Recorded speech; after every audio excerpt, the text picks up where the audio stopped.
là sẽ phải mua siêu siêu thịt nhá cho tụi con nhìn thấy menu phải mua xí nữa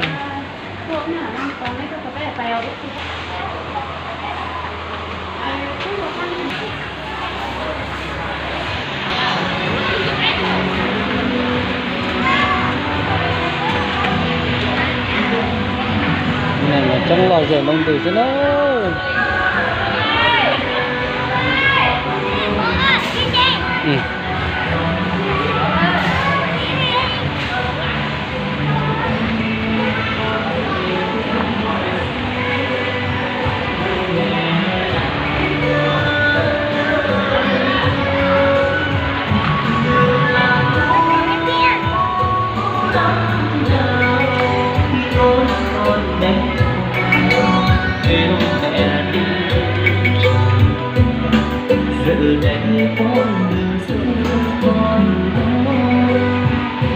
tiền đó luôn siêu thị nữa này tốt cờ đi người ta cho lì nữa này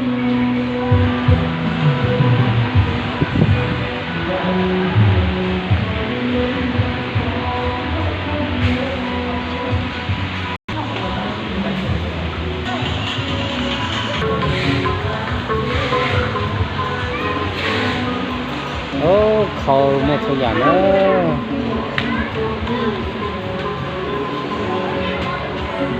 bây giờ khâu bao nhiêu nữa đâu đâu lời chỉ có sai đi luôn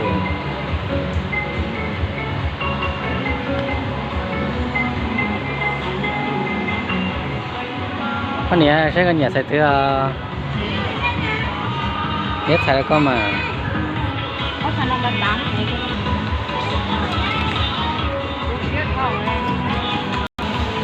thế cái nhà sai thứ đấy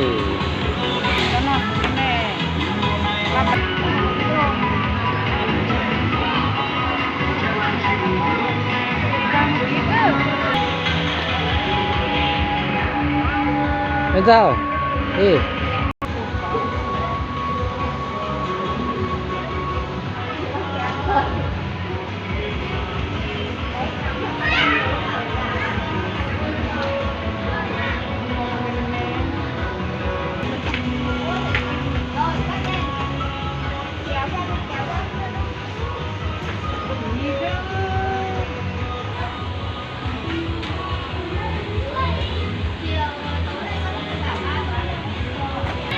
sao cái nhà thầy tướng mà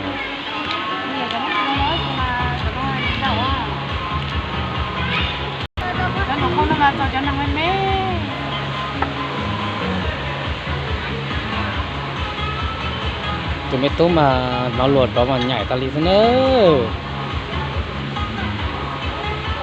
còn nhảy cơ nữa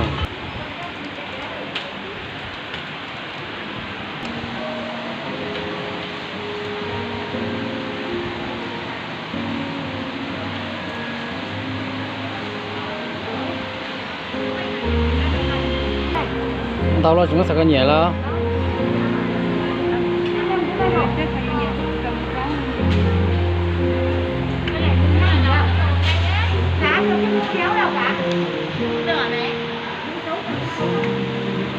mẹ con ơi không đi nhá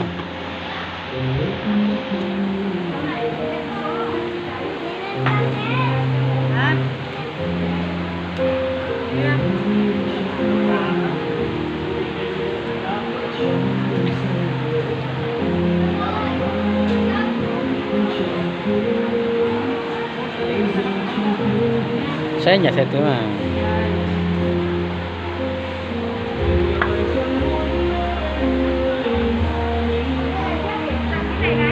có tiền dễ cho mẹ nào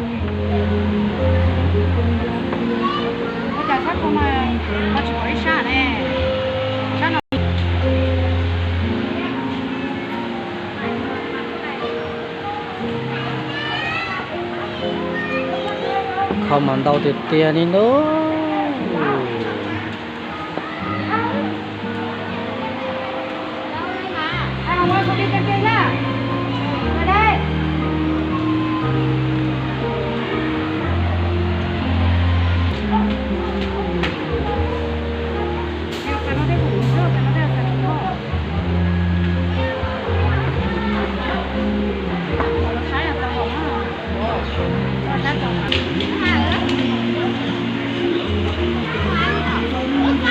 cờ đi tía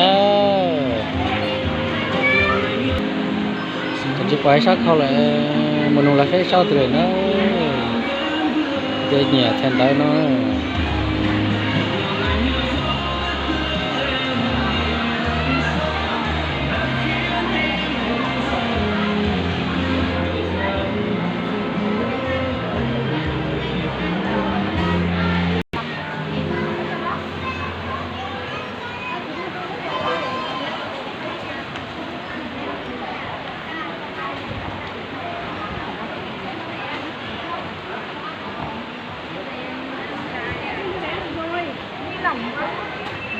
mà đi cái này đi chân không rồi đi cắt nhìn xấu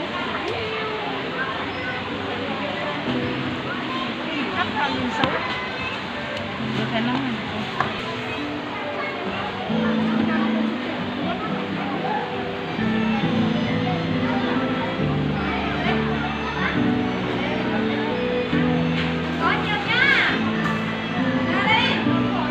tụi mà để chỉ ở mình thế tụi nhỏ dài dữ thế nào nữa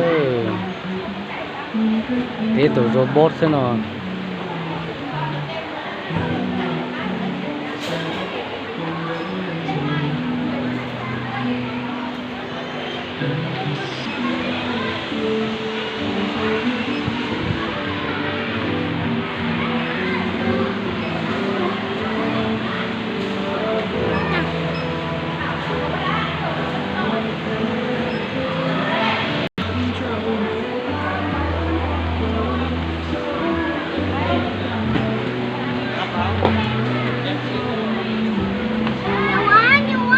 nhiều thế tụi tôi khó chơi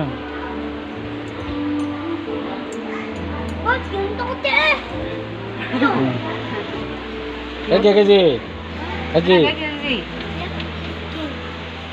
kịch to nhỉ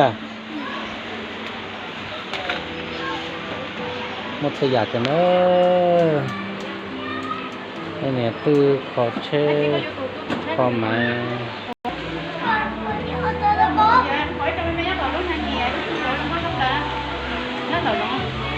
mình đây một sai lúc mình túc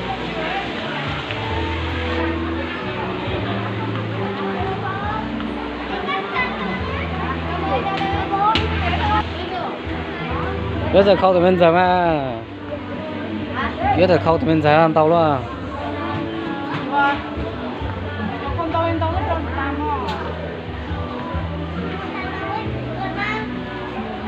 thay robot kia xử lý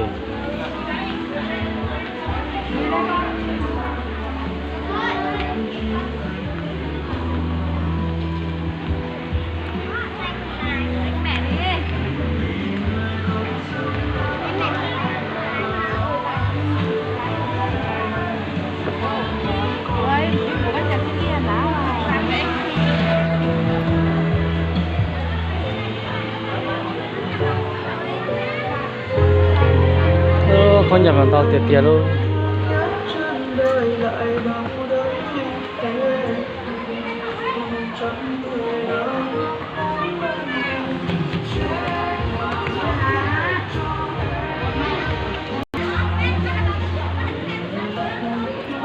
ô chẳng có nhỏ này trong mà tới xì chả flop một tảng rồi đó nó sẽ nó nữa sắp lò cái nè ủa đây là chỗ bánh trò này bé không ơi cái cho mẹ con nhỏ nó mua thôi giả nó trong tiệt tiệt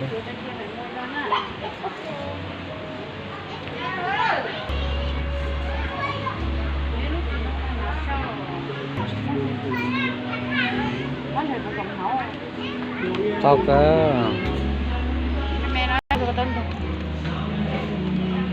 đi mua robot ra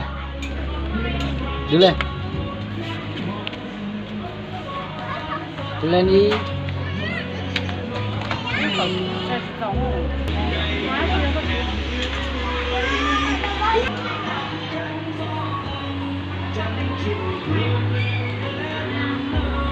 tụi bằng quạt cần nó gạo ngàn học sinh nữa anh này nhẹ tay khổng xưa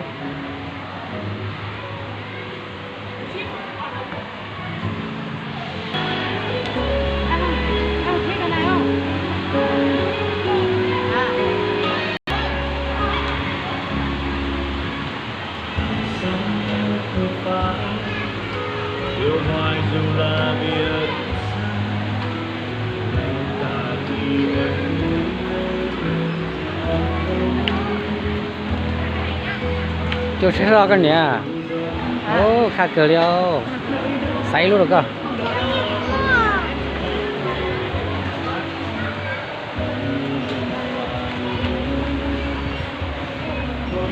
Ô, mua áo tùng cầu đó rồi nè. Mấy tuổi sắp tỏ theo á.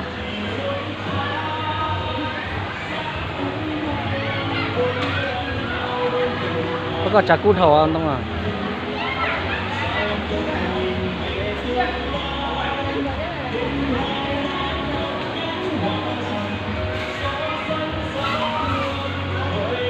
Lúc quan tôi muốn cho một lá đà.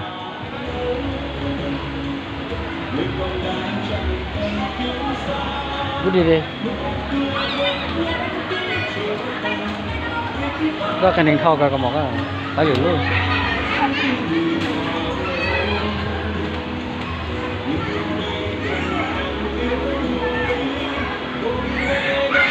Đua ha, có lấy của cái chọn ai rồi này, có thích cái nào nào, kia mũ của con kia, không có tao,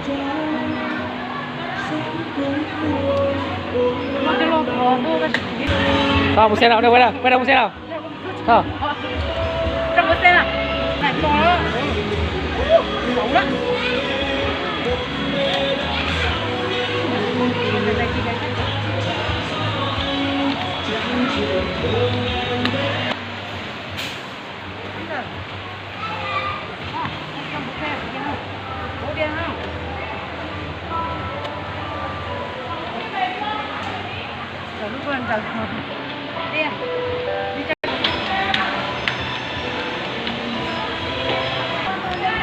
Ừ.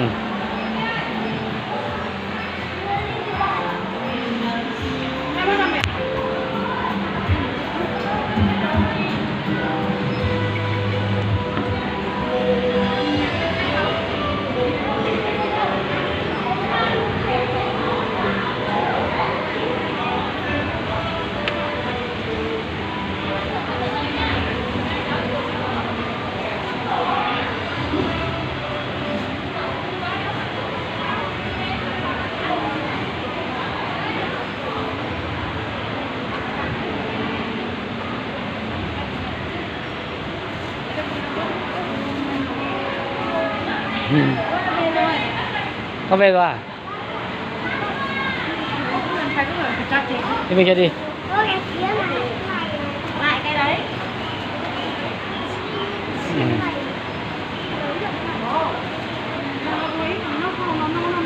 Ừ. Mua cái gì bao thế ra?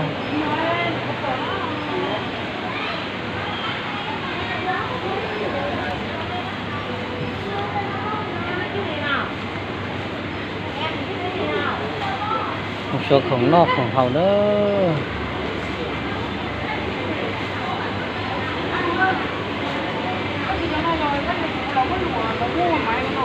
Chú à? Cái nó bọc cá nhiều. Cá. Chú nữa cho nó à?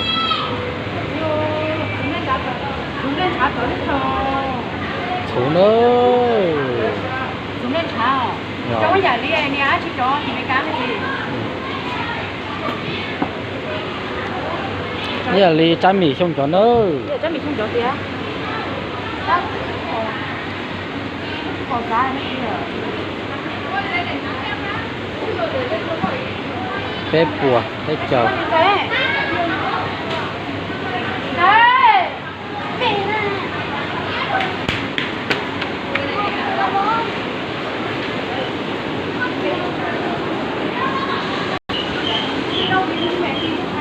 Ô, không nó bằng tàu tiệt tiệt luôn. Chè là mua bên đâu chứ nữa.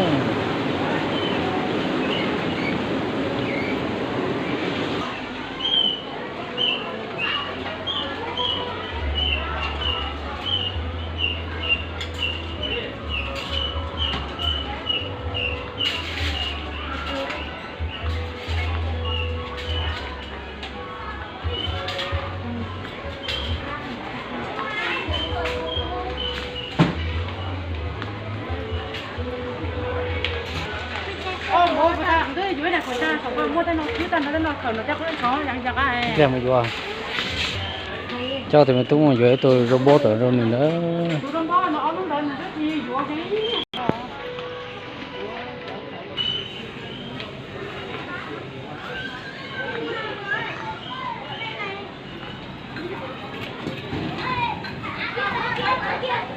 ta đang gốc cái nó ta giàu gì nữa xem mình nhận giàu nữa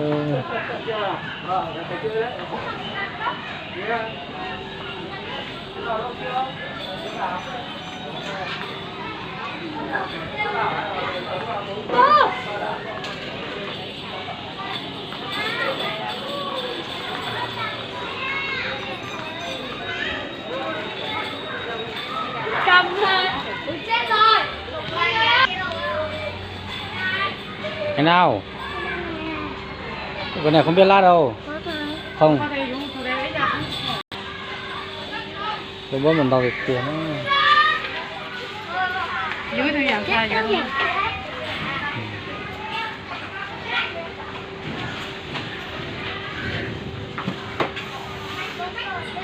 tôi được nghe tụi nó rồi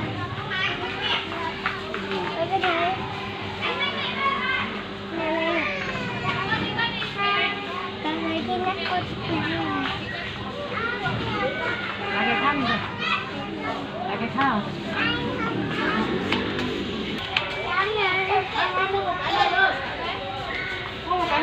không.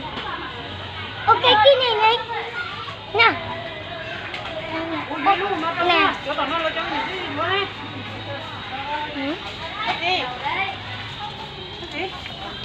đi luôn nó tao mày tốt chưa từ từ cho trả tiền thì bác không cho lại mẹ xem nhá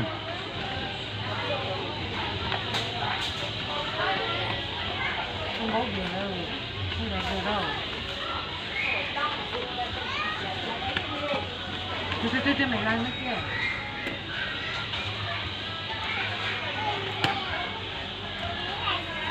đây rồi đánh lỗ đúng rồi cho đi cốc cho trả tiền cho đi lấy nhé không có tiền trả ấy con có tiền chưa con có tiền chưa con khỉ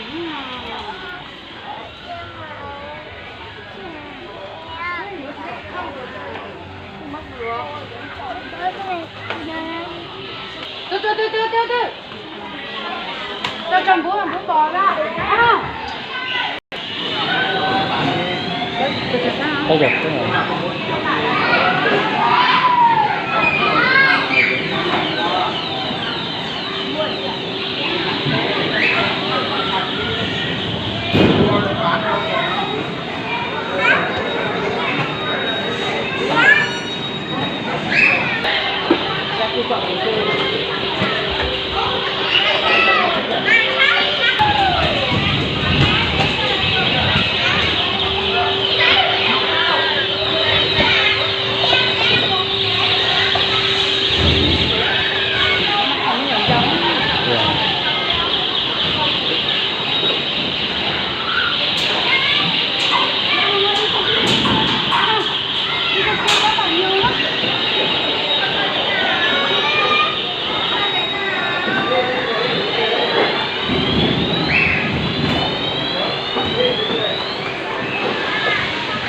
đi nhảy với cái này đi nhảy trên kia đi lái xe đi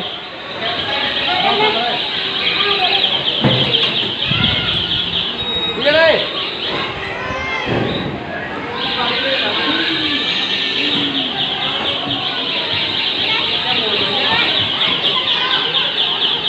đây này đây này rồi đi xe hỏng rồi đây kia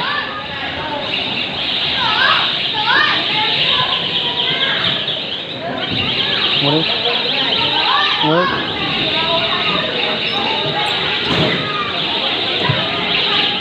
thắt dần rồi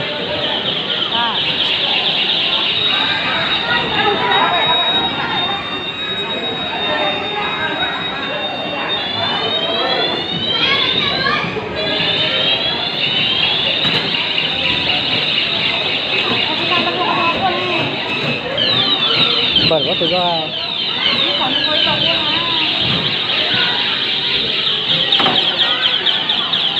đây cái mùa ấy. đó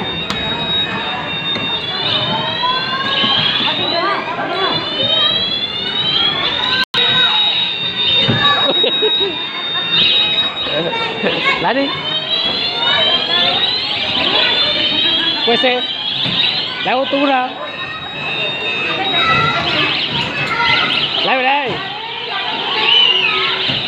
lái về đây đây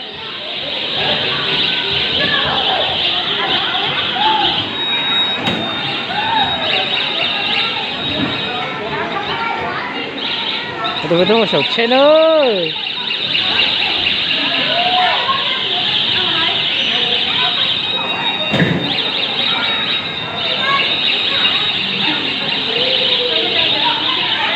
tôi một sầu trên ơi có thi không có thi không có thi không rồi không ga hồ ga hồ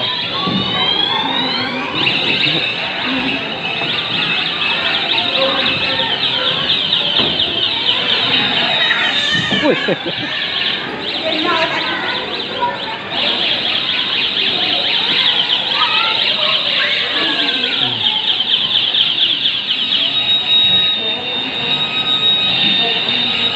đưa lại nói gió rồi thì xét tự thấy không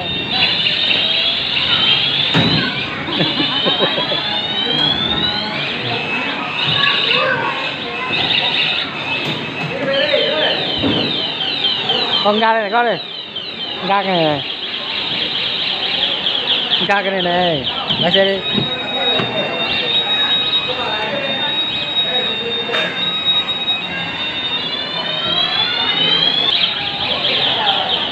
không